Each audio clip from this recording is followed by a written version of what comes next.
ሰላም ለሆኑ ሁሉ ዛሬ ስለ የእብነት ተካላይነት ልትናገራለን።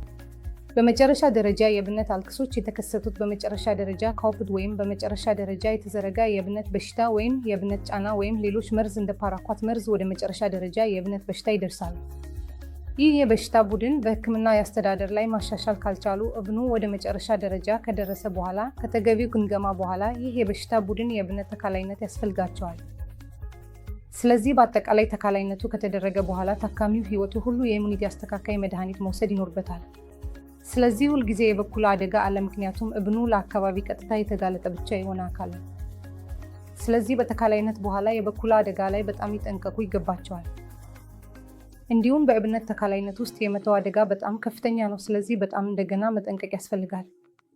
ታካሚው ከተካላይነቱ በኋላ በተደጋጋሚ እንዲታወቅ አስፈላጊ ነው። ስለዚህ በእብነት ተካላይነት እርዳታ በ200 በላይ ታካሚዎችን ማዳን ችለናል። እነዚህ ታካሚዎች በእብነት ተካላይነት በጥሩ ሁኔታ እየተኖሩ ነው። በተደጋጋሚ ከእኛ ጋር ተከታታይ ምርመራ ላይ ናቸው። በጥሩ ሁኔታ እየተኖሩ ነው እና ሕይወታቸውን ማራዘም ችለናል። እንዲሁም በእብነት ተካላይነት የተሻለ የሕይወት ጥራት ማቅረብ ችለናል።